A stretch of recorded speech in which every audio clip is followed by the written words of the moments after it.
কাঞ্চন গৌরাঙ্গী রাধে বৃন্দাবনেশ্বরী বৃষভানুসুতে দেবী ত্বাং নমামি হরিপ্রিয়ে মূকং করোতি বাচালং পঙ্গুং লঙ্ঘয়তে গিরিম यत्कृपातमहं वन्दे परमानन्दमाधवं वाञ्छाकल्पतरुभ्यश्च कृपासिन्धुभ्य एव च पतितानां पावनेभ्यो वैष्णवेभ्यो नमो नमः। हरिभक्तिपराजी च हरिनामपरायणा दुर्वृत्ता वा सुवृत्ता वा तेषां नित्यं नमो नमः। नमो धर्माय महते नमो कृष्णाय वेधसे ब्राह्मणेभ्यो नमस्कृत्य धर्मान् वक्ष्ये सनातनान् नारायणं नमस्कृत्य नरं चैव नरोत्तमं देवीं सरस्वतीं व्यासं ततो जयमुदीरयेत्। जय रूप सनातन भट्ट रघुनाथ श्रीजीव गोपाल भट्ट दास रघुनाथ এই ছয় গোসাইয়ের করি চরণ বন্দন যাহা হইতে বিঘ্ন নাশয় অভীষ্ট পূরণ দুর্গমে পথিমেন্ধস্য স্খলৎপাদগতির্মুহ সকৃপা যষ্ঠিদানেন সন্ত সন্ত্যবলম বনম।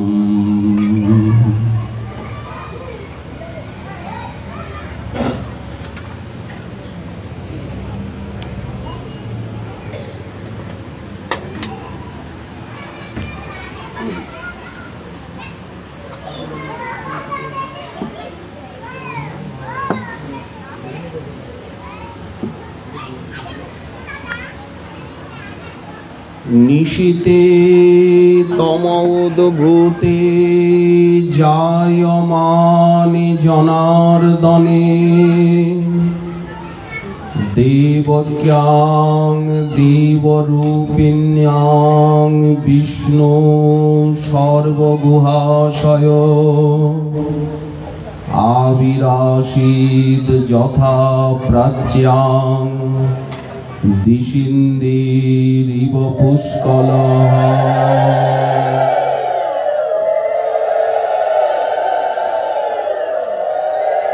সর্ববেদান্ত সার মহাপুরাণ শ্রী শ্রীমদ্ভাগবতে দশম স্কন্ধে তৃতীয় অধ্যায়ে শ্রীকৃষ্ণ জন্মলীলা বর্ণন প্রসঙ্গে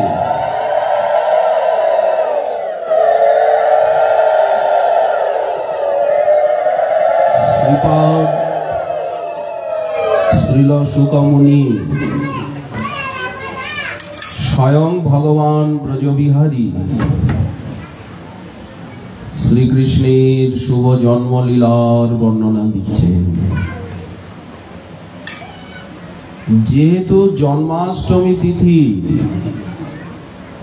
অতি নিকটস্থ, এই জন্য আমরা শ্রীকৃষ্ণের জন্মলীলা সম্বন্ধে কিছু আলোচনার সম্মুখীন হতে চেষ্টা করব। যে সময়ে যে লীলা বা যে কথা, এতদিন ঝুলন পূর্ণিমা ছিল, এখন জন্মাষ্টমীর আমেজ এসে গেল। ভক্তের আনন্দ বর্ধন, ভক্ত পোষণ এবং তার যে লীলা বিন্যাস সিদ্ধি, এর জন্যই অবতার লীলা। যতবার তিনি এসেছেন সেই নিত্যধাম থেকে মায়ার লোকে নেমে আসছেন বারবার। উদ্দেশ্য কি? ধর্ম সংস্থাপন, অধর্মের দলন, এসব তো আছে। মুখ্য কারণ হচ্ছে ভক্তির আনন্দবর্ধন। ভগবানের স্বভাব ভক্তকে আনন্দ দেওয়া। যেমন ভক্তির স্বভাব ভগবানকে আনন্দ দেওয়া, তেমনি ভগবানের স্বভাব ভক্তকে আনন্দ দেওয়া, ভক্তকে পোষণ করা এবং ভক্তির সঙ্গে বিবিধ লীলা বিলাস, লীলার বিন্যাস। তো ভগবানের তো অনন্ত লীলা স্বাভাবিকভাবেই আছে। যদি বৃন্দাবন লীলা না থাকে, ব্রজলীলা নাই বা থাকলো, স্বয়ং ভগবান শ্রীকৃষ্ণ নাই বা এলেন, তাতে কি কোনো ক্ষতি আছে? যদি ব্রজলীলা না থাকে, যদি শ্রীকৃষ্ণ জন্ম না নেন, কত কত অবতার আছে, রাম, নৃসিংহ, বামন, বুদ্ধ, কল্কি, যজ্ঞ, দত্ত, ঋষভ, পৃথু, নরনারায়ণ, হংস, হয়গ্রীব, দশাবতার রয়েছেন। শ্রীকৃষ্ণ নাইবা এলেন, ব্রজলীলা নাইবা হলো, ক্ষতি কি তাতে? বললেন আছে বই কি। যদি বৃন্দাবন লীলা না হয়, তাহলে তার যে অনন্ত বিশেষ বিশেষ গুণাবলী, সেই গুণাবলী প্রকাশ পাবে না। একান্ত প্রেমাধীনতার স্বরূপটি জগৎ জানবে না। এই জন্য সেই গুণগুলি জগতে প্রকাশ করতে হবে। ব্রজ ভক্তিতেই সেই সমস্ত গুণের সিদ্ধি। তো এই জন্য ব্রজলীলা না হলে তিনি স্বয়ং ভগবান হবেন না। একমাত্র ব্রজবিহারী শ্রীকৃষ্ণই স্বয়ং ভগবান, সর্বাবতারী। শুকমণি বললেন যে মহারাজ, মথুরায় তো দেবকী বসুদেব চতুর্ভুজধারী নিজের পুত্রকে দেখে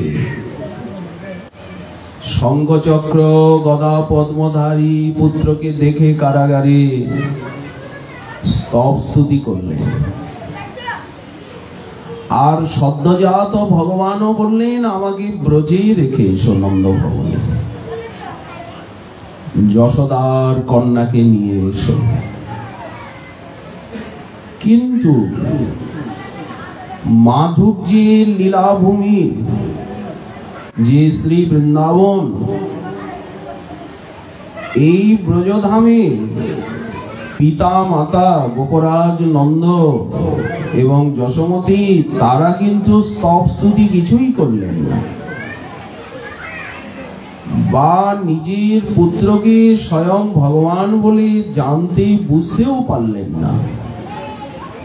তারা মনে করলেন আমাদের পুত্র জন্ম নিয়েছে। এই বিশুদ্ধ মাধুর্য জ্ঞান, এটাই হচ্ছে ব্রজলীলার বৈশিষ্ট্য।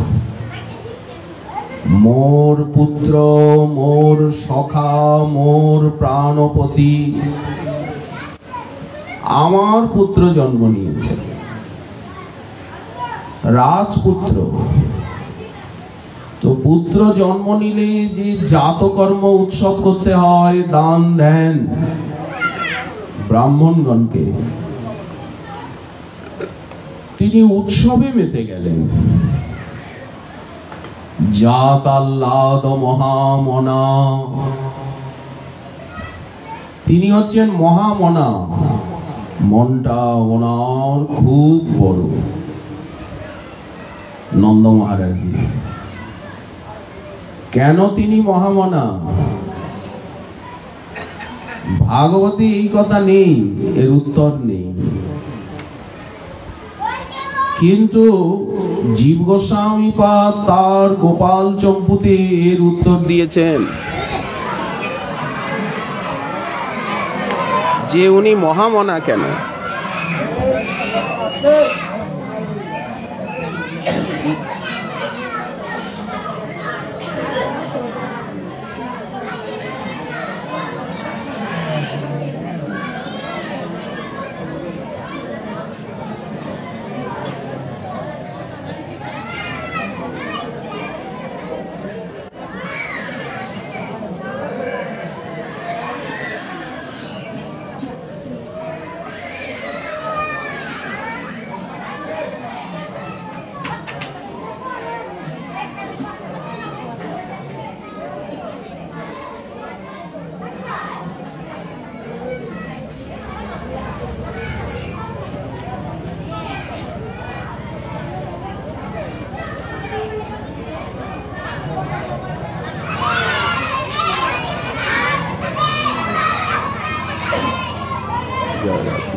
তিনি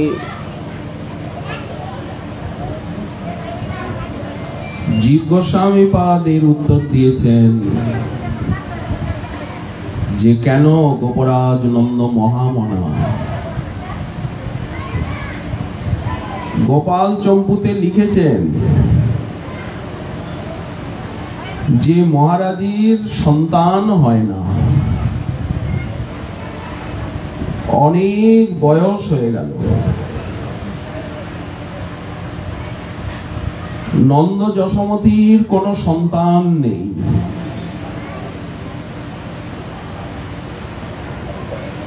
তখন প্রজাগণ এবং উপনন্দ আদি ওনার যে জ্যেষ্ঠ ভ্রাতা যিনি মন্ত্রী, তারা সকলে মিলে যুক্তি করলেন পুত্রেষ্টি যজ্ঞ যদি করা যায়। যেমন রামায়ণে আছে যে মহারাজ দশরথ বয়োবৃদ্ধ হয়ে গেলেন, তিনটি পত্নী, কিন্তু কোনো সন্তান নেই। তখন তো পুত্রেষ্টি যজ্ঞ করলেন। তো উপনন্দ আদি সকলে মিলে পুত্রেষ্টি যজ্ঞ করছেন যাতে আমাদের মহারাজের সন্তান হয়। কিন্তু নন্দ মহারাজ উদাসীন। যজ্ঞ হচ্ছে ঠিকই, আহুতি দিচ্ছে লোকজন, ব্রাহ্মণ, ভোজ ভান্ডারা, মন্ত্র উচ্চারণ, এসব যা কিছু দান দেন তা তো চলছেই, কিন্তু মহারাজকে উদাসীন দেখা যাচ্ছে। ওনার মুখে কিন্তু হাসি নেই।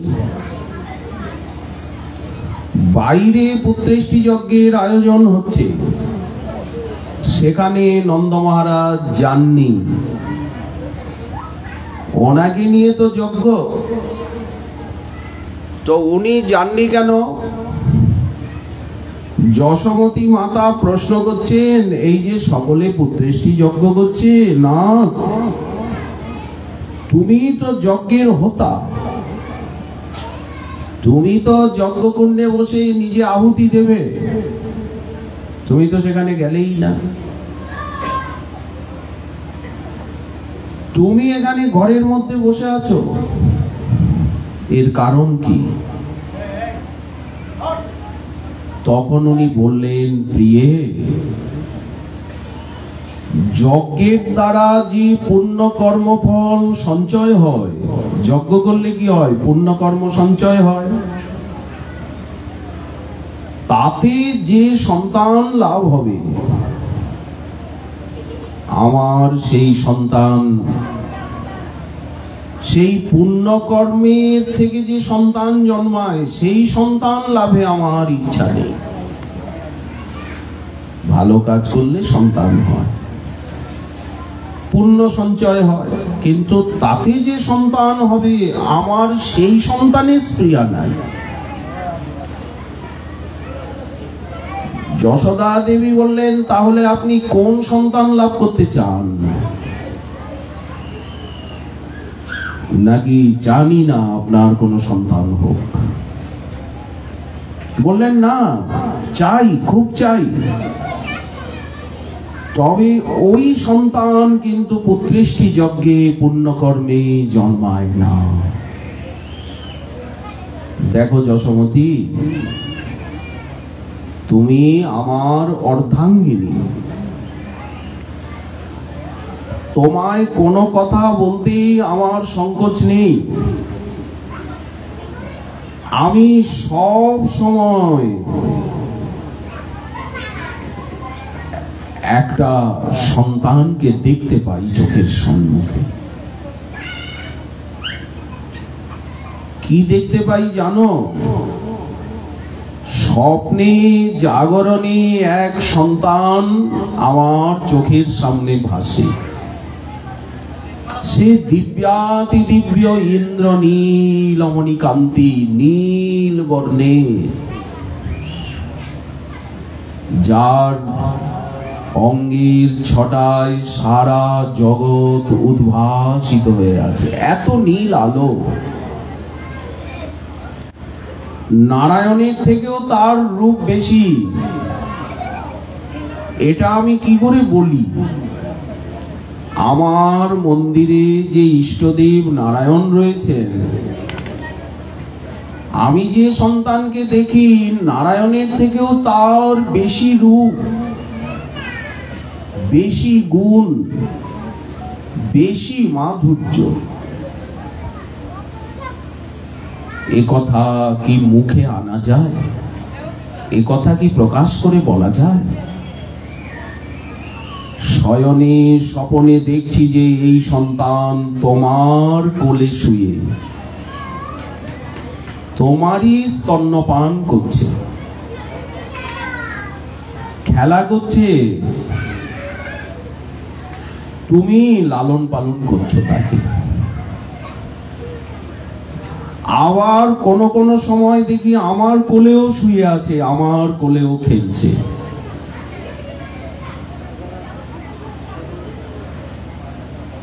তো সেই দিন, যেদিন থেকে এই সন্তানকে দেখা আমি আরম্ভ করেছি, অনেক সময় মনে করি স্বপ্ন, অনেক সময় মনে করি এটা আমার চিন্তারই ফল হবে। গাঢ় চিন্তা করছি না, যে জিনিসটা চিন্তা করা যায় সেইটাই দেখা যায়, হয়তো তাই হবে। তাই ওই সন্তানের জন্য আমার চিত্ত এত লালায়িত যে আমি আর তাকে ছাড়া কোনো সন্তান চাই না। এই জন্য আমি পুত্রেষ্টি যজ্ঞে উপস্থিত হইনি। ওরা যজ্ঞ করছেন, করুন, বাধা দেওয়ার কিছু নেই। যশোমতী, তোমায় জিজ্ঞাসা করি, আচ্ছা তুমি কি এইরকম কিছু দেখো? স্বপ্নে, জাগরণে, চিন্তনে আমি যেমন দেখি। যশোমতী মা বললেন, আর্যপুত্র, হে স্বামীন, আমি সংকোচে এতদিন কিছু বলিনি। আর এ কি বলবার কথা? ভাবনার অতীত সেই সন্তান, যা তুমি বললে ঠিক সেই রকমই। আমার কোলে খেলা করে, স্তন্যপান করছে, আমার কোল আলোকিত করে রেখেছে, অথচ বাইরে কিছু নাই, আমাদের কোনো সন্তান নাই। ইন্দ্রনীলমণি কমলের মতো, নীল কমলের মতো শোভা পাচ্ছে। আমি কোনোদিন তোমাকে এই জন্য বলিনি তুমি দুঃখ পাবে, পাগলামি বলে মনে করবে। আচ্ছা বলো তো, কে আমাদের মনকে এইরকম বিকারগ্রস্ত করছে? আমরা সন্তানহীন দম্পতি, অথচ এইরকম একটা সন্তানের ছবি দেখিয়ে কে আমাদের মনকে বিকারগ্রস্ত করে? সে কে? নন্দ মহারাজ বললেন, দেখো যশোমতী, তুমিও যখন ওই রূপ দেখছো আর আমিও দেখছি, তখন এই সংকল্প নিয়ে এই পুত্রই আমাদের চাই, এই রকম পুত্র। তো একটা সংকল্প নিয়ে আমরা একটা ব্রত করি না? কোন ব্রত? বললেন দ্বাদশী প্রধান একাদশী ব্রত। সাধারণত স্মার্ত যারা, পঞ্চদেবতার উপাসনা করেন যারা, তারা যে একাদশী ব্রত করেন, সামান্য ব্যক্তিরা, সেই একাদশী ব্রতেতে খানিকটা দশমী থাকে, খানিকটা একাদশী থাকে। ওটা দশমী বিদ্যা একাদশী। সাধারণ জগতের যারা একাদশী করেন, হয়তো সকালে দশমী আছে, তারপর একাদশী লেগেছে, ওই একাদশীটা করবেন, ওই জন্য আগের দিন ব্রত, দশমী বিদ্যা। আর ভক্তগণ, বৈষ্ণবগণ যে ব্রত করেন, সেই ব্রতটা প্রথমে খানিকটা একাদশী থাকে, বাকিটা দ্বাদশী থাকে। অনেক সময় একাদশী অল্প আছে, কি 1 ঘন্টাই আছে, 2 ঘন্টাই আছে, বাকিটা সবই সারাটা দিন দ্বাদশী আছে। ওই জন্য বৈষ্ণবগণের যে একাদশী, সেটি হচ্ছে দ্বাদশী প্রধান একাদশী, দ্বাদশী ব্রত। আর স্মার্তগণের একাদশী দশমী যুক্ত একাদশী। এই জন্য গোপরাজ নন্দ বললেন, যত ব্রতের দ্বারা আমাদের ইষ্টদেব তো নারায়ণ, যত ব্রতের দ্বারা তিনি প্রসন্ন হন, তার ভিতরে শ্রেষ্ঠ হচ্ছে এই একাদশী, দ্বাদশী ব্রত। এতে সব সংকল্পই সিদ্ধ হয়। তো ওই দিব্যাদি দিব্য পুত্রকে পাওয়ার কামনা নিয়ে আমরা দ্বাদশী ব্রত করব, সংকল্প করে, সব নিয়মাদির সঙ্গে। একাদশী ব্রতের নিয়ম হচ্ছে 3 দিন ব্যাপী ব্রত হয়। হরিভক্তি বিলাসী কোনো একটা সংকল্প বা কোনো একটা ফল পেতে গেলে তখন সেটা নিখুঁত করতে হয়। আর যারা নিষ্কাম, কিছু চান না, কেবল প্রেম ভক্তি চান, তারা সামর্থ্যানুরূপ করুন। এই যেমন ভাগবত সপ্তাহ যজ্ঞের অনন্ত ফল, নাম যজ্ঞে, কিন্তু প্রকৃত বিধিবিধানে করা নিয়ম, নিখুঁত করতে হবে। যেমন একাদশী ব্রতের দশমীর দিন সংযত হওয়া, দশমীর রাত্রিতে আহার সংকোচ, পুরো একাদশী গেল, দ্বাদশীর দিনও কিছু বিধি রয়েছে, দশমীর রাত্রেও কিছু বিধি রয়েছে, আর পুরো একাদশী রয়েছে, এইরকম 3 দিন। তো গোপরাজ নন্দ ব্রতের প্রেমের দোহাই দিয়ে নিয়মের ভঙ্গ করেননি। হয়তো অনেক সময় প্রেমের দোহাই দিয়ে, নিষ্ঠার দোহাই দিয়ে আমরা নিয়মকে বুড়ো আঙুল দেখিয়ে দিলাম, নিয়ম নাই বা মানলাম। ওরকম করেননি উনি। সব নিয়মাদির সঙ্গে উনি দ্বাদশী ব্রত করতে আরম্ভ করলেন। 1 বছর ব্যাপী ব্রত করবেন সংকল্প করে। 1 বছরে যত একাদশী সব ব্রত নিষ্ঠার সঙ্গে করবেন। ব্রতের সংখ্যাও বাড়ছে। একটা একাদশী গেল, দ্বিতীয় একাদশী এলো, 24টাই তো। মল মাস পড়লে মনে হয় 2টো বেশি হয়, 26টা হয়, তাই তো। ব্রতের সংখ্যাও বাড়ছে। 2টো একাদশী হলো, 3টে একাদশী হলো, 4টে ব্রতের সংখ্যাও বাড়ছে। আর লালসাও বাড়ছে পুত্র লাভে, সন্তান লাভে। 1 বছর পূর্ণ হলো। এক রাত্রি স্বপ্নে নারায়ণ দর্শন দিলেন। ঘুমের ঘরে দেখছে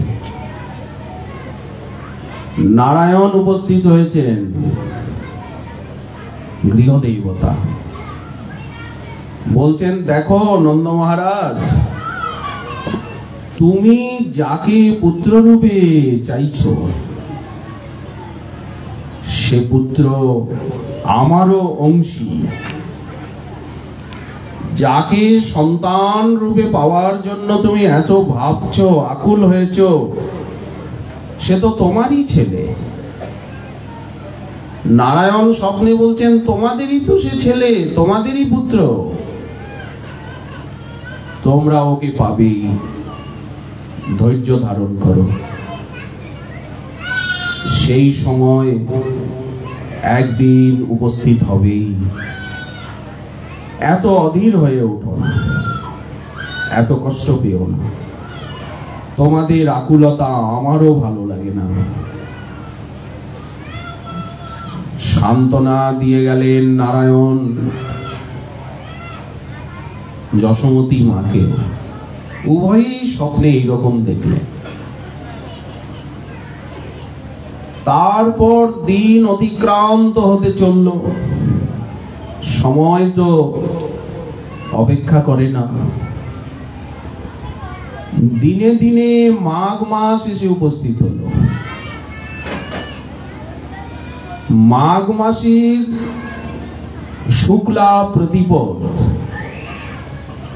সেই দিন রাত্রে আবার যশোমতী মা একই স্বপ্ন দেখছেন। নারায়ণ এসেছেন। সেই ছেলেটা স্বপ্নে দেখছেন, সেই ছেলেটা যাকে সবসময় দেখতে পান, দিব্যাতি দিব্য ইন্দ্র নীলমণি কান্তি। সেই নীলমণির মতো সন্তানটি একটি বিদ্যুৎ বর্ণা বালিকাকে সঙ্গে নিয়ে নন্দ মহারাজের হৃদয়ের থেকে বেরিয়ে এলো। বেরিয়ে এসে আর তার হৃদয়ে, যশোদার হৃদয়ে প্রবিষ্ট হয়ে গেল, বিলীন হয়ে গেল। এই স্বপ্ন, স্বপ্নকে কে বিশ্বাস করে? স্বপ্নে তো কত কিছু আছে আর আসে, ভালো মন্দ, কিন্তু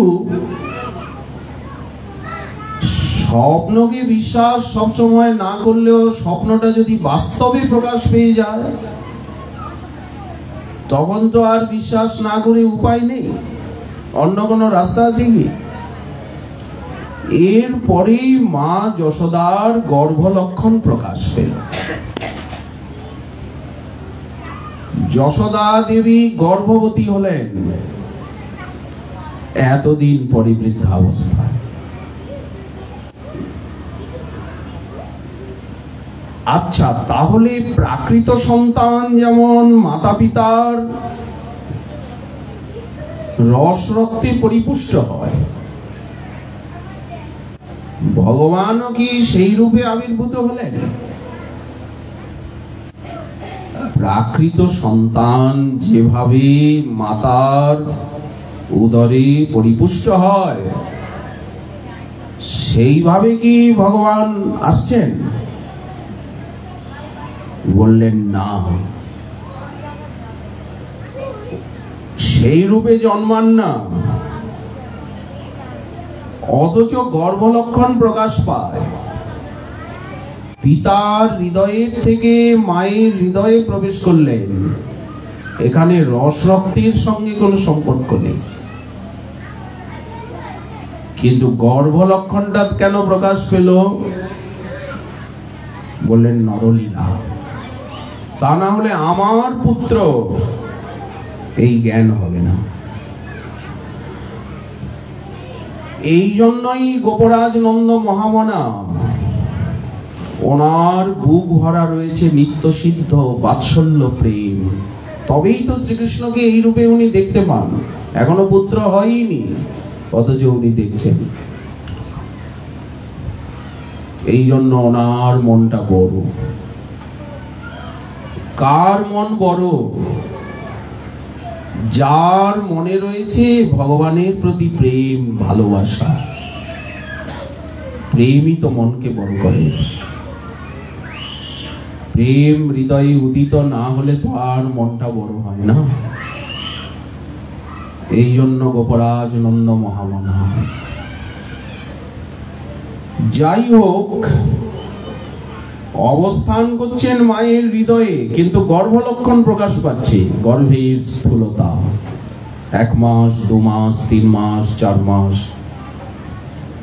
গর্ভিণী, তার একটু খাদ্যের ইচ্ছা জাগে, খেতে ইচ্ছা জাগে। মা যশোদার জিহ্বার লালসা বেড়ে গেল। এটা সেটা উনি ধৈর্য গাম্ভীর্য শালিনী দাসীকে কখনোই বলেন না এটা খেতে দে, ওটা খেতে দে। কিন্তু এখন একটু বলতে আরম্ভ করলেন। মুখখানা পাণ্ডুর বর্ণ হলো, গর্ভলক্ষণ প্রকাশ পাচ্ছে, গর্ভের অভিবৃদ্ধি হচ্ছে। যাই হোক, এরপরে গর্ভের থেকে নিষ্ক্রান্ত হলেই তো তাকে আত্মজ বলে। দত্তক পুত্রকে বা পালিত পুত্রকে তো কেউ আত্মজ বলে না। গর্ভের থেকে প্রকাশ পেলেই সে আত্মজ হয়। অন্যের ছেলেকে নিয়েও তো নিজে ছেলে বলে পোষণ করে, সেটা তো দত্তক পুত্র, পালিত পুত্র। যদি শ্রীকৃষ্ণ বসুদেব নন্দন হন, দেবকী পুত্র হন, যদি যশোদার গর্ভের থেকে তিনি জন্ম নাই নেন, তাহলে তো তিনি পালিত পুত্র হলেন, আসল পিতামাতা তো হলেন না। অথচ সকলে, সবাই তাকে নন্দনন্দন, যশোদানন্দন বলে। আমরাও বলি যশোদানন্দন যেই শচীসুত হইল সেই, বলরাম হইল নিতাই। যশোদানন্দন শচী সুত গৌরচন্দ্র, আমরাও তো যশোদানন্দনই বলি। যাই হোক, গর্ভের থেকে উৎপন্ন হয়েছিলেন বলেই আত্মজ, তা না হলে নন্দস্য আত্মজ উৎপন্নে বলতেন না সুখদেব। এরপরে ওই যে মাঘ মাসে 8 মাস গর্ভে ছিলেন, মাঘ মাসে মায়ের পেটে এলেন। এরপরে মাঘ গেল, ফাল্গুন, চৈত্র, বৈশাখ, জ্যৈষ্ঠ, আষাঢ়, শ্রাবণ, ভাদ্র, 8 মাস। 8 মাস তিনি গর্ভে ছিলেন। গর্ভ বলতে হৃদয়ে, হৃদয় গর্ভ তো একই, কারণ আমাদের দেহের মতো তো আর মা যশোমতীর দেহ নয়, উনিও তো সচ্চিদানন্দময়ী, প্রাকৃত তো কোনো গর্ভ না। গর্ভ, হৃদয়, দেহ, পার্শ্বদগণেরও তো দেহ দেহি ভেদ নাই। ভগবানের যেমন দেহ দেহি ভেদ নাই, আমাদের দেহ একটা আলাদা, আমরা একটা আলাদা। দেহ আমাদের একটা খোলা, একটা পোশাক, কিন্তু ভগবানের ক্ষেত্রে তো এরকম না। যেটা দেহ সেটাই দেহি, পার্শ্বদের ক্ষেত্রেও তাই। ওই জন্য আলাদা করে বলবার কোনো প্রশ্ন নেই। ভাদ্র মাস, মধ্যরাত্রি, কৃষ্ণপক্ষ, অষ্টমী, বুধবার, হর্ষণযোগ, রোহিণী নক্ষত্র, এই সময় শ্রীকৃষ্ণ জন্ম নিলেন। আনন্দে অধীর হয়ে পড়লেন। সকালবেলা এই সমাচার ধাত্রী মুখে,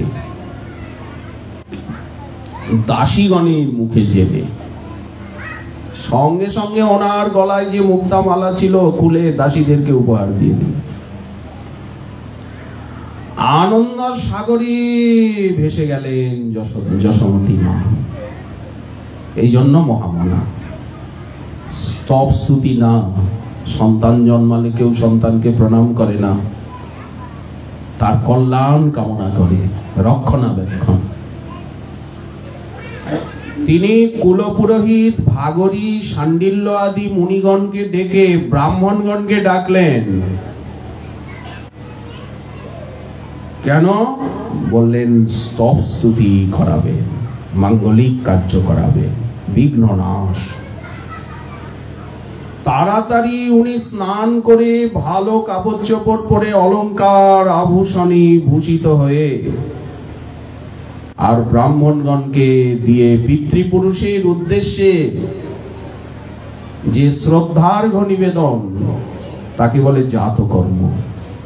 দেবতার উদ্দেশ্যে, পিতৃপুরুষের উদ্দেশ্যে, তাদের কৃপায় সন্তান পেয়েছি।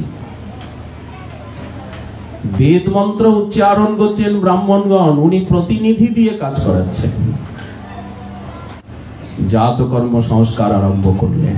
যখন নিজে করা যায় না যে যে ক্ষেত্রে, সেখানে প্রতিনিধি দিয়ে করতে হয়। তাই কারয়িত্বা, কৃত্বা নয়। নন্দ মহারাজ আনন্দে যে প্রকার দান দক্ষিণা করলেন,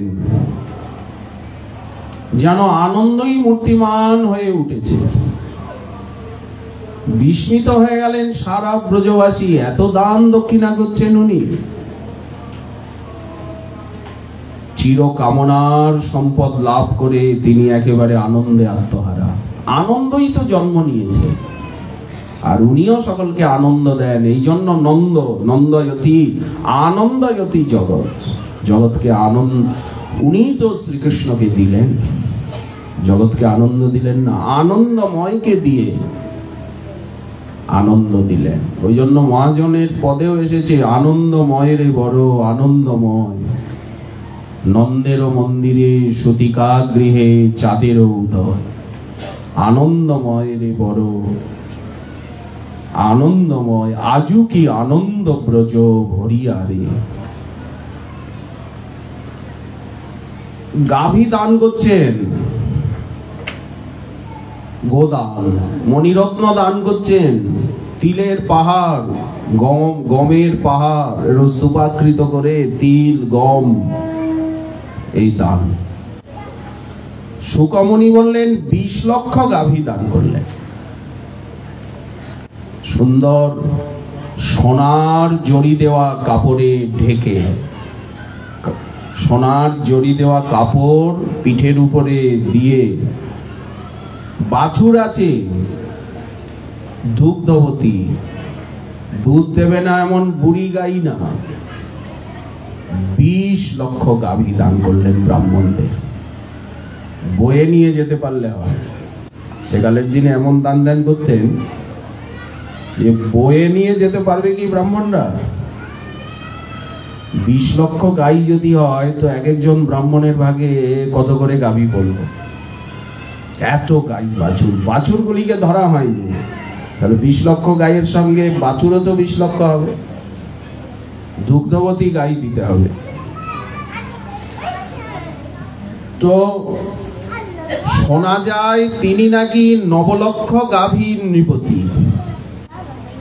গোপরাজ নন্দের কত গাভী ছিল? বলে 9 লাখ গাভী ছিল। আচ্ছা, যার 9 লাখ গাভী থাকে সে 20 লাখ কি করে দেবে? হিসাবে মিলছে না। ওনার কত গাভী ছিল? 9 লাখ। আর অন্যান্য গোপদের কারো 1 লাখ 2 লাখ সেকালে গো সম্পত্তি ছিল। এই উপমহাদেশে প্রচুর গো সম্পত্তি ছিল, এত গাই। তারপরে মহিষাদি তো আছেই, অশ্ব আদি তো আছেই, হাতি আদি তো আছেই, প্রত্যেক বাড়ি বাড়ি এত গাই।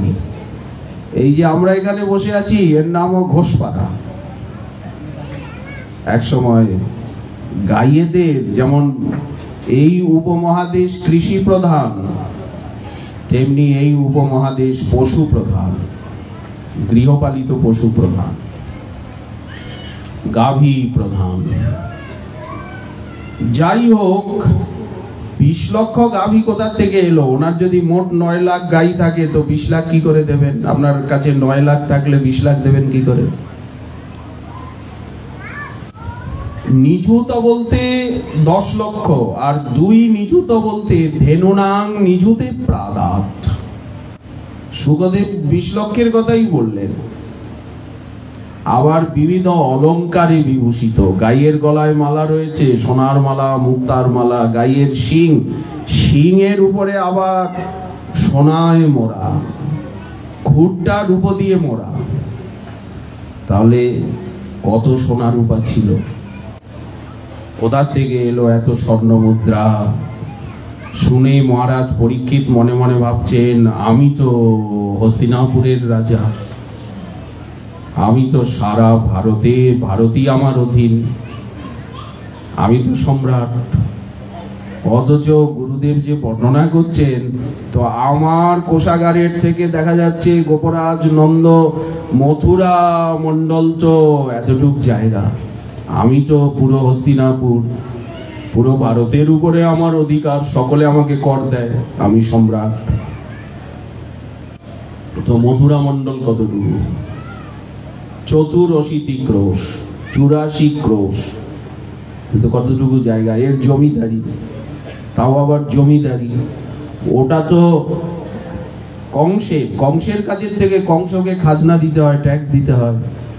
তো এত উনি কোথা থেকে পেলেন ধনরত্ন, এত গাই বাছুর যে দান করছেন? উনি তো শুধুমাত্র বৃন্দাবন রাজ্যের রাজা, সেটা তো একটা জেলার মতো, একটা করদ রাজ্য মাত্র। মথুরার রাজার কি এত ধন আছে? সারা বিশ্বের রাজাদের ধন একত্রিত করলেও তো এত ধন হবে না যা উনি দান করছেন।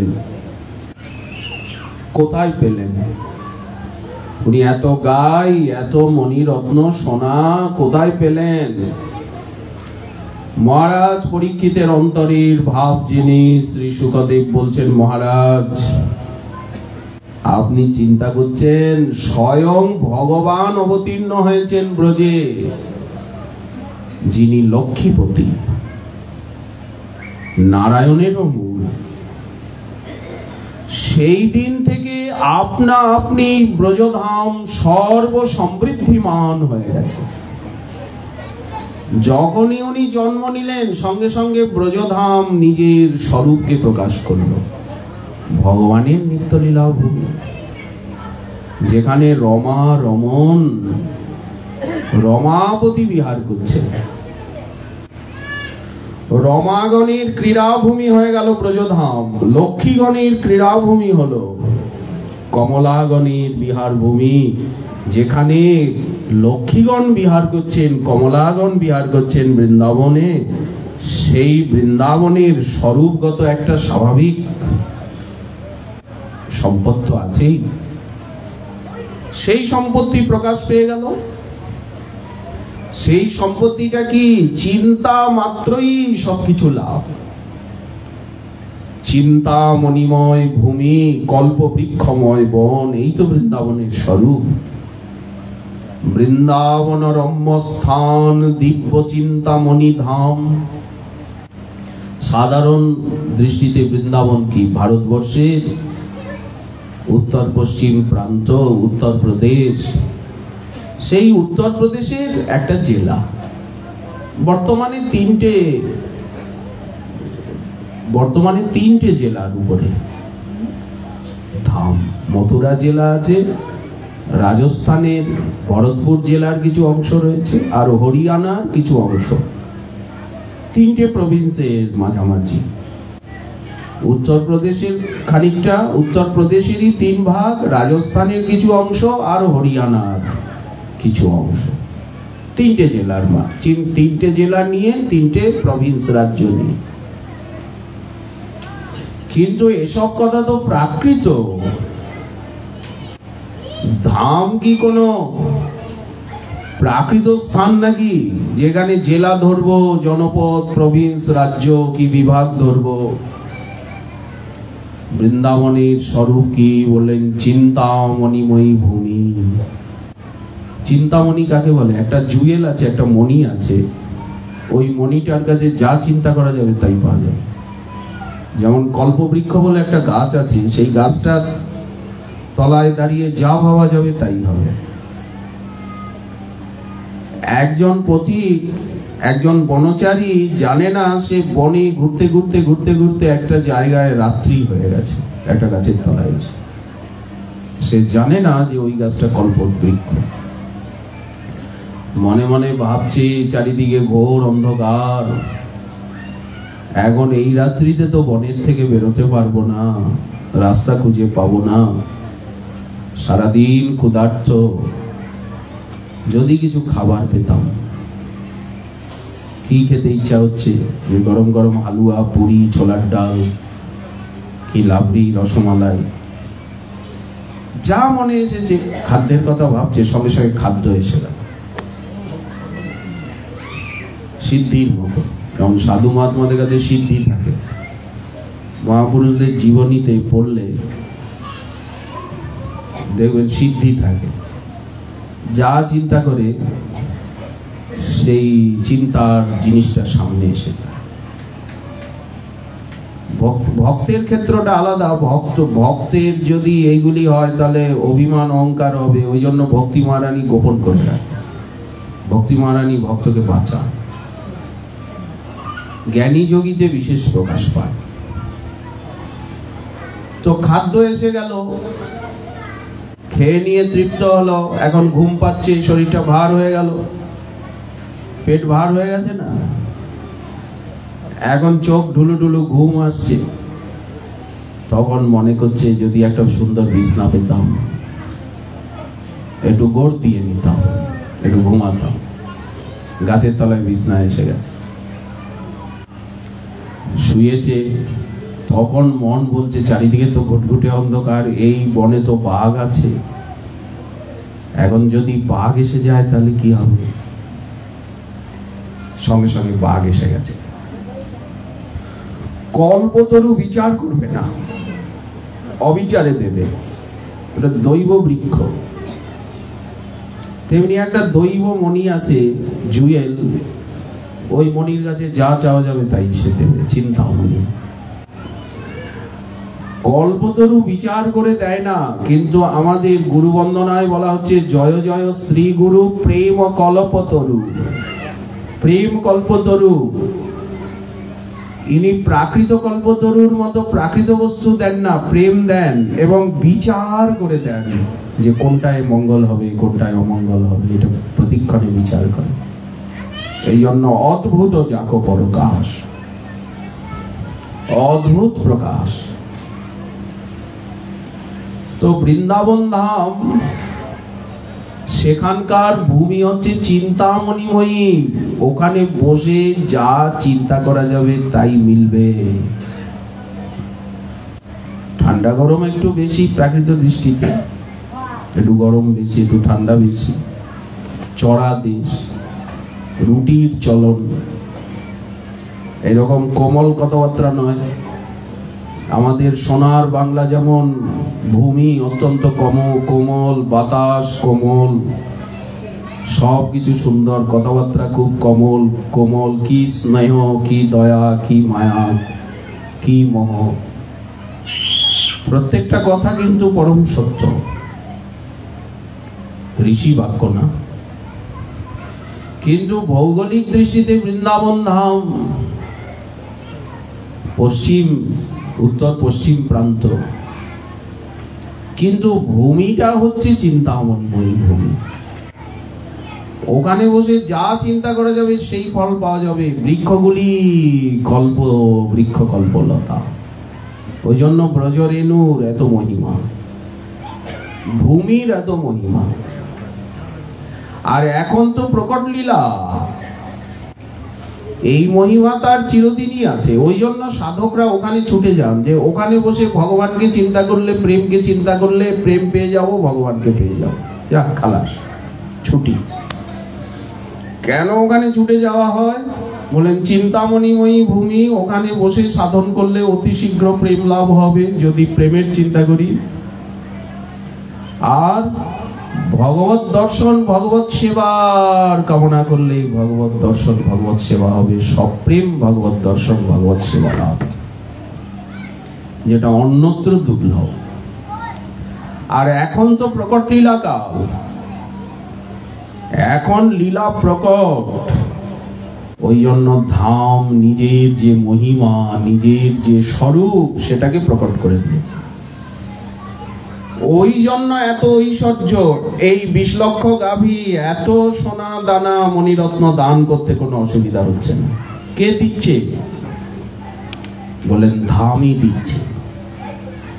যা ওনার দান করার ইচ্ছা হচ্ছে, ধাম সেগুলি উপস্থিত করছে। এবার দান করো, হাতের কাছে এসে গেছে। তারপরে নন্দোৎসবের দিনে যত গোপ গোপী এলেন গোকুলের ব্রজের, তারা যেভাবে সাজসজ্জা করেছেন, সকলে উল্লসিত বেশভূষা ধারণ করে, গাভীগুলিকে যেভাবে সাজানো হয়েছে, যেভাবে খাওয়া দাওয়া, দান, আনন্দ, উৎসব, যত গায়ক এসেছে, যত বাদক এসেছে, নাচ গান, সুত মাগধ বন্দী, তাদেরকে সকলকে আপ্যায়িত করা হলো। শ্রী জীব গোস্বামী পাদ লিখেছেন যে নন্দ মহারাজের প্রাঙ্গণটি যেন ক্ষীর সাগরের মতো হয়ে গেল। এত দধি দুগ্ধ ঘৃত মধু ঢালছে সকলে, এত দুধ ঢালছে সকলে, কলসি কলসি ঢালে নাহি কবতি, এত দুধ ঢালছে, এত দই ঢালছে, মনে হয়ে গেল যেন ক্ষীর সাগর, দুধের সাগর।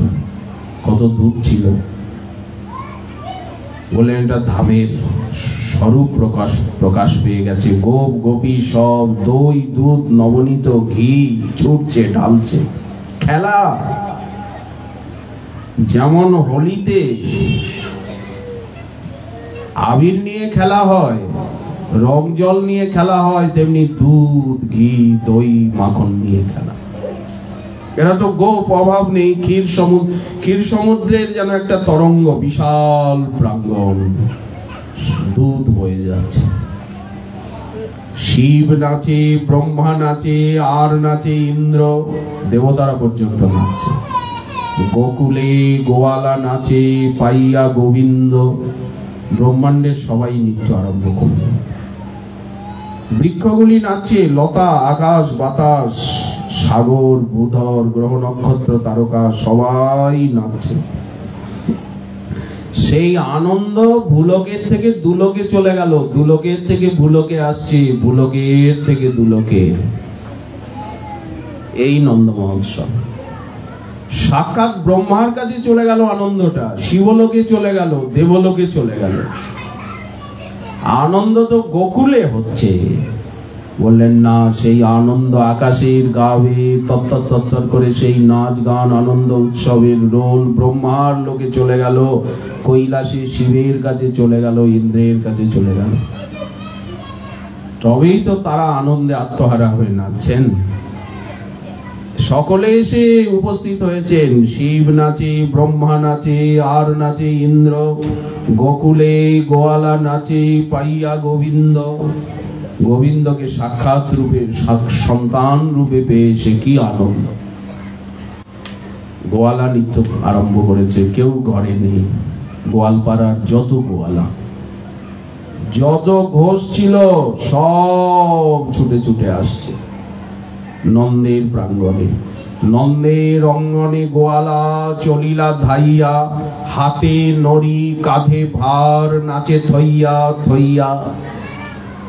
বাঁকে বাঁকে করে, নড়ি বলতে লাঠি, হাতে লাঠি আছে আর কাঁধে বাঁক আছে। বাঁকে কলসিতে দই দুধ রয়েছে। দধি দুগ্ধ ঘৃত ঘোল অঙ্গনে ঢালিয়া, নাচে রে নন্দ আনন্দ পাইয়া। এই যে অপূর্ব আনন্দের আবেশ, এই আবেশের জন্যই নন্দোৎসবের এত মহিমা। এই রূপে আনন্দ উৎসব নৃত্যের দ্বারা, দধি দুগ্ধাদির দ্বারা এরকম উৎসব। নিকটেই যমুনা। এইবার সকলে গিয়ে যমুনায় স্নান আরম্ভ করলেন। জল ছড়াছড়ি, আনন্দের লাভ ঝাপ দেওয়া। শুচি হয়ে পবিত্র হয়ে সকলে এইবার দান গ্রহণ করলেন। নন্দ মহারাজ সকলকে বস্ত্র দিচ্ছেন। উপস্থিত যত পাড়া প্রতিবেশী আত্মীয় স্বজন সকলকে নূতন কাপড় দিচ্ছেন। মণিরত্ন সোনার হার দিচ্ছেন। উত্তম উত্তম লড্ডুকাদি খাদ্যদ্রব্য দিচ্ছেন। সে তো দেবেনি। ভোজন সম্পন্ন করাচ্ছেন। যারা গায়ক বাদকগণ এসেছিলেন তাদেরকে অর্থ দিয়ে আর উনি সম্মানিত করলেন। সকলকে পূজা করলেন। নারায়ণের কাছে প্রার্থনা করলেন, আমার পুত্রের যেন কল্যাণ হয়, আমার পুত্র যেন দীর্ঘায়ু, নিরোগ দীর্ঘায়ু হয়। নারায়ণ, তুমি প্রসন্ন হও, তুমি তো সর্বময়। সকলকে সম্মান করা, দান করা তো তোমাকেই দান করা, সম্মান করা। অদিন আত্মা হয়ে ভাগবত বললেন, সকলকে উনি পূজা করলেন, কৃতাঞ্জলি হয়ে পূজা করলেন।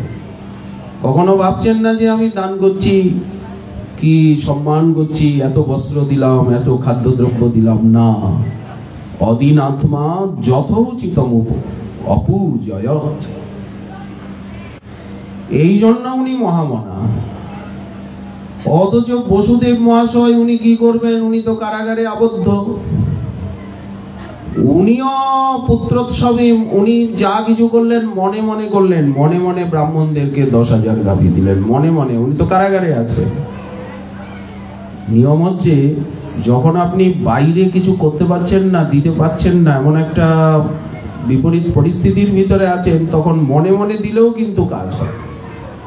হয়তো আপনি কিছু এখন করতে পারছেন না, কিন্তু মনে মনেও যদি করেন, ভালো কাজ মনে মনে করলেও তার একটা ফল আছে। কেউ যদি ভাবে যে মনে মনে গঙ্গায় স্নান করছি, তাহলেও কিন্তু গঙ্গা স্নানের ফল। মনে মনে যমুনায় স্নান করছি, মনে মনে ভালো কাজ করছি, বাইরে করতে পারছি না। বাইরে হয়তো কেউ রোগ সজ্জায় পড়ে আছে বিছনায়, আজ হয়তো একটা শুভ দিন, উনি বাইরে কোনো কাজ করতে পারছেন না। যদি মনে মনেও ভালো কাজ করেন, সেই ভালো কাজের ফল লাভ। বসুদেব মহাশয় কি করবেন? উনি স্তব স্তুতি করলেন, প্রণাম করলেন, যা কৃষ্ণ আজ্ঞা দিলেন তাই করলেন। পুত্রকে রেখে এলেন ওখানে। 2 পুত্র এক হয়ে গেল। ওই যে কাল আমরা বলছিলাম যে তাহলে তো 2 পুত্র আর 1 কন্যা। দেবকীরও একটা পুত্র হয়েছে, যশোদারও একটা পুত্র হয়েছে, আবার যশোদার একটা কন্যাও হয়েছে। তাহলে তো 3 জন হয়ে গেল। 3 জন তো পাওয়া যায় না, 2 জনই পাওয়া যায় ভাগবতের বর্ণনায়। আরেকটা পুত্র কোথায় গেল? যশোদার পুত্রটা কোথায় গেল? বললেন, নন্দনন্দনের সঙ্গে বসুদেব নন্দন মিলে গেল, এক হয়ে গেল। 2টি পুত্র এক হয়ে গেল। এটা সাধারণ নর শিশুতে সম্ভব নয়, কিন্তু ভগবানে তো অসম্ভব বলে কোনো শব্দ নেই। ওখানে নন্দ যশোমতীর প্রেমের জন্য ওখানেও উনি সন্তান হলেন, ওখানে প্রেম মাধুর্যময়, আর এখানে দেবকী বসুদেবের ঐশ্বর্য ভাবময় প্রেম। এই জন্য এদেরও প্রার্থনা, এদেরও সন্তান চাই, ওখানেও সন্তান চাই, এদেরও সন্তান চাই। ওই জন্য ভগবানকে দুই জায়গায় আসতে হলো। এবং দুই ভক্ত যদি চায় তো দুই ভক্তকেই তো দর্শন দিতে হবে, দুই ভক্তেরই তো মনোবাঞ্ছা পূর্ণ করতে হবে, নাকি একজনের মনোবাঞ্ছা পূর্ণ করলে হবে?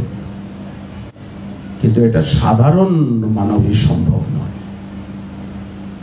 এই শুকদেব এইভাবে ভাগবতী দার্থবোধক ভাষায়, আবৃত ভাষায় বর্ণনা করলেন।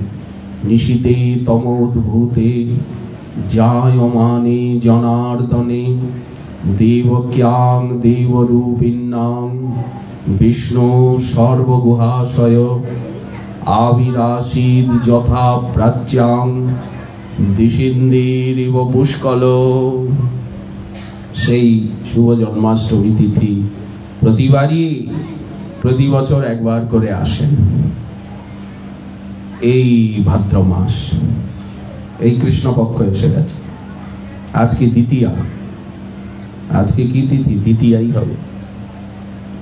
তৃতীয়া, চতুর্থী, পঞ্চমী, ষষ্ঠী, সপ্তমী, তারপরেই তো অষ্টমী আসে। তো এখন এই জন্মাষ্টমীরই কথা বলা সমীচীন। এ সম্বন্ধে অনেক কথা, অনেক সুন্দর সুন্দর বক্তব্য রয়েছে। আমাদের সময় অল্প, আর আপনারাও বয়োবৃদ্ধ, আর দূর দূর থেকে এসছেন। কোথায় ঘোষপাড়া, কোথায় দাসপাড়া, দূর দূর থেকে আসা না। বয়স্কগণকে এইভাবে বসতেও তো কষ্ট হয়। যাই হোক, ভুল ত্রুটি হলে ক্ষমা করবেন। সকলের চরণে বন্দনা, সকলের চরণে প্রণাম, দণ্ডবত। আজকের ভাগবতী কথার এইখানে দেওয়া হলো বিশ্রাম।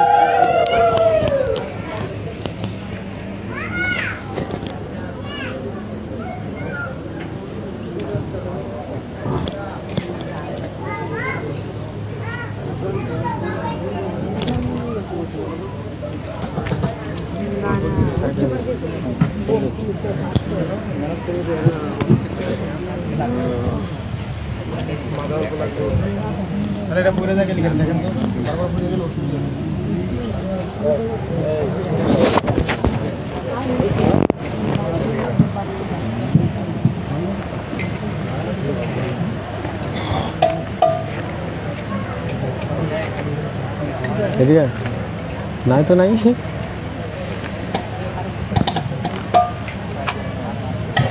जय श्री राधे, श्री राधे, श्री राधे, जय श्री राधे।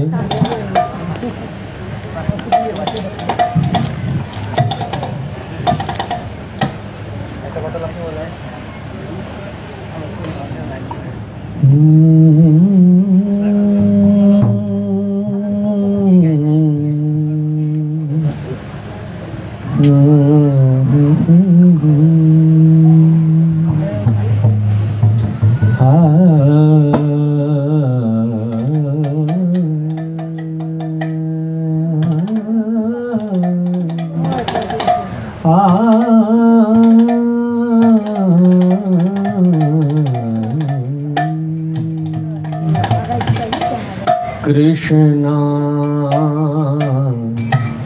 जन्म सुनिया यशोदा मैया दे दो बधाई, यशोदा मैया दे दो बधाई। कृष्ण जन्म सुनी आई, यशोदा मैया दे दो बधाई। कृष्ण जन्म सुनी आई, यशोदा मैया दे दो बधाई। दे दो बधाई मैया दे दो बधाई, दे दो बधाई मैया दे दो बधाई। कृष्ण जन्म सुनी आई यशोदा मैया दे दो बधाई। कृष्ण जन्म सुनी आई यशोदा मैया दे दो बधाई। टीका भी लूंगी झूमर भी लूंगी, टीका भी लूंगी मैं झूमर भी लूंगी। कुंडल की कर दो साई यशोदा मैया दे दो बधाई। यशोदा मैया दे दो बधाई। कृष्ण जन्म सुनी आई यशोदा मैया दे दो बधाई। दे दो बधाई मैया दे दो बधाई। दे दो बधाई मैया दे दो बधाई। कृष्ण जन्म सुनी आई यशोदा मैया दे दो बधाई। कृष्ण जन्म सुनी आई यशोदा मैया दे दो बधाई। हरवा भी लूंगी नेकलस भी लूंगी, हरवा भी लूंगी मैं नेकलस भी लूंगी। लॉकेट की कर दो साई यशोदा मैया दे दो बधाई। कृष्ण जन्म सुनी आई यशोदा मैया दे दो बधाई। कृष्ण जन्म सुनी आई यशोदा मैया दे दो बधाई। दस्त भी लूंगी मैं चूड़ी भी लूंगी, दस्त भी लूंगी मैं चूड़ी भी लूंगी। छरियों की कर दो साई यशोदा मैया दे दो बधाई। कृष्ण जन्म सुनी आई यशोदा मैया दे दो बधाई। दे दो बधाई मैया दे दो बधाई। दे दो बधाई मैया दे दो बधाई। कृष्ण जन्म सुनी आई यशोदा मैया दे दो बधाई। कृष्ण जन्म सुनी आई यशोदा मैया दे दो बधाई। साड़ी भी लूंगी मैं लहंगा भी लूंगी, साड़ी भी लूंगी मैं लहंगा भी लूंगी। चूनर की कर दो साई यशोदा मैया दे दो बधाई। कृष्ण जन्म सुनी आई यशोदा मैया दे दो बधाई। कृष्ण जन्म सुनी आई यशोदा मैया दे दो बधाई। आयल भी लूंगी मैं पायल भी लूंगी, पायल भी लूंगी मैं पायल भी लूंगी। बिछुआ की कर दो साई यशोदा मैया दे दो बधाई। कृष्ण जन्म सुनी आई यशोदा मैया दे दो बधाई। कृष्ण जन्म सुनी आई यशोदा मैया दे दो बधाई।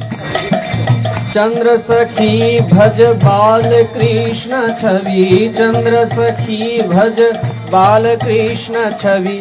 जी भर के लूंगी बधाई यशोदा मैया दे दो बधाई। जी भर के लूंगी बधाई यशोदा मैया दे दो बधाई। कृष्ण जन्म सुनी आई यशोदा मैया दे दो बधाई। कृष्ण जन्म सुनी आई यशोदा मैया दे दो बधाई। दे दो बधाई मैया दे दो बधाई। दे दो बधाई मैया दे दो बधाई। कृष्ण जन्म सुनी आई यशोदा मैया दे दो बधाई। कृष्ण जन्म सुनी आई यशोदा मैया दे दो बधाई। कृष्ण जन्म सुनी आई यशोदा मैया दे दो बधाई। जन्म सुनी आई यशोदा मैया दे दो बधाई। कृष्ण जन्म सुनी आई यशोदा मैया दे दो बधाई।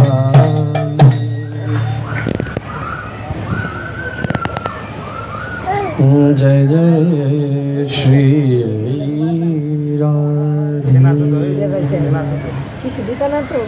श्री भागवत भगवान की है आरती, पापियों को पाप से है तारती। श्री भागवत भगवान की है आरती, पापियों को पाप से है तारती। श्री भागवत भगवान की है आरती, पापियों को पाप से है तारती। ये अमर ग्रंथ ये मुक्ति पंथ पंचम वेद नीला। ये अमर ग्रंथ ये मुक्ति पंथ ये पंचम वेद निराला, नव ज्योति जगाने वाला। ये अमर ग्रंथ ये मुक्ति पंथ ये पंचम वेद निराला, नव ज्योत जगाने वाला। ये हरि नाम यही हरि धाम यही, हरि नाम यही हरि धाम यही।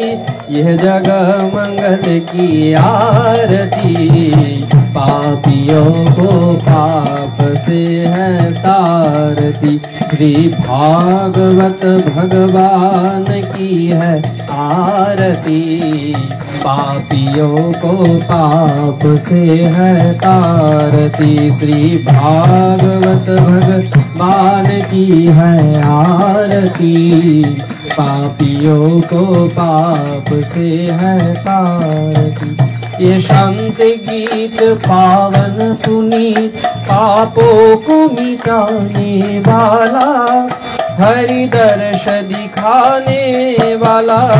ये शांत गीत पावन पुनीत, पापों को मिटाने वाला, हरि दर्श दिखाने वाला। यह सुख करनी है दुख हरनी, ये सुख करनी है दुख हरनी। श्री मधुसूदन की आरती, पापियों को पाप से है तारती। श्री भागवत भगवान की है आरती, पापियों को पाप से है तारती। श्री भागवत भगवान की है आरती, पापियों को पाप से है तारती। यह मधुर बोल जग बंद खोल, सन्मार्ग दिखाने वाला, बिगड़ी को बनाने वाला। ये मधुर बोल जग बंद खोल, सन्मार्ग दिखाने वाला, बिगड़ी को बनाने वाला। श्री राम यही घन श्याम यही, श्री राम यही घन श्याम यही। यह प्रभु महिमा की आरती, पापियों को पाप से है तारती। श्री भागवत भगवान की है आरती, पापियों को पाप से है तारती। श्री राधे कृष्ण गोविंदा, श्री राधे कृष्ण गोविंदा, राधे गोविंदा राधे गोविंदा, राधे गोविंदा राधे गोविंदा। जय जय राधे कृष्ण गोविंदा, जय जय राधे कृष्ण गोविंदा, जय जय राधे कृष्ण गोविंदा। जय जय श्याम सुंदर मदन मोहन वृंदावन चंद्रा, जय जय राधा रमन राज बिहारी श्री गोकुलानंदा। जय जय राधा कांतो राधा बिनो श्री राधे गोविंदा, जय जय राशेश्वरी विनोदिनी भानुकुल चंद्र जय जय राधे कृष्ण गोविंद जय जय राधे कृष्ण गोविंद जय जय राधे कृष्ण गोविंद राधे गोविंद राधे गोविंद राधे गोविंद राधे गोविंद जय जय राधे कृष्ण गोविंद जय जय राधे कृष्ण गोविंद जय जय राधे कृष्ण जय ललिता विशाखायादि जत सखी वृंद जय जय शिल्प मंजरी रति मंजरी आनंद जय पौर्णमासी कुंडलता जय वीरा बृंद जय जय हইয়াছে না হয় বিন্দত मंजरी रविंद जय जय राधे कृष्ण गोविंद जय जय राधे कृष्ण गोविंद जय जय राधे कृष्ण गोविंद राधे गोविंद राधे गोविंद राधे गोविंद राधे गोविंद जय जय राधे कृष्ण गोविंद जय जय राधे कृष्ण गोविंद श्री गौरांग नित्यानंद श्री अद्वैत चंद्र गदाधर शिवासादि गौर भक्त वृंद श्री गौरांग नित्यानंद श्री अद्वैत चंद्र गदाधर शिवासादि गौर भक्त वृंद श्री गौरांग नित्यानंद श्री अद्वैत चंद्र गदाधर शिवासादि गौर भक्त वृंद श्री कृष्ण चैतन्य प्रभु नित्यानंद हरे कृष्ण हरे राम श्री राधे गोविंद प्रभु नित्यानंद हरे कृष्ण हरे राम श्री राधे गोविंद हरे कृष्ण कृष्ण कृष्ण हरे हरे हरे राम राम राम हरे हरे हरे कृष्ण कृष्ण कृष्ण हरे हरे हरे राम राम राम हरे हरे हरे कृष्ण कृष्ण कृष्ण हरे हरे हरे राम राम राम हरे हरे हरे कृष्ण कृष्ण कृष्ण हरे हरे हरे राम राम राम हरे हरे कृष्ण कृष्ण कृष्ण हरे हरे हरे राम राम राम हरे हरे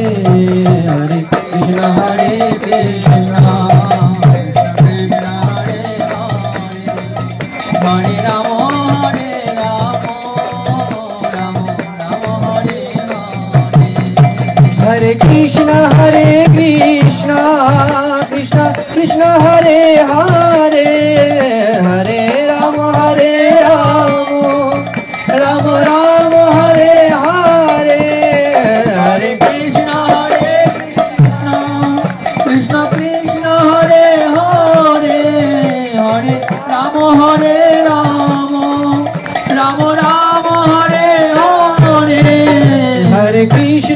हरे कृष्ण कृष्ण कृष्ण हरे हरे हरे राम राम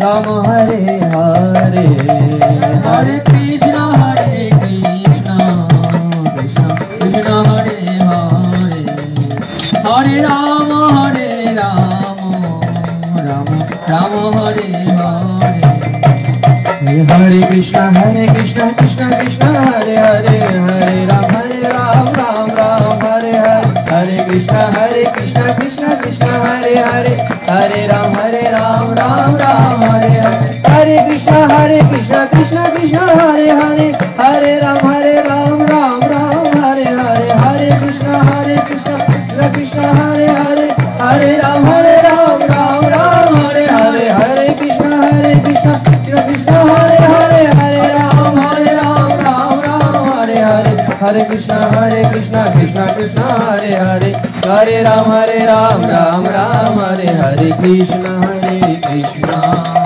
कृष्ण कृष्ण हरे हरे हरे राम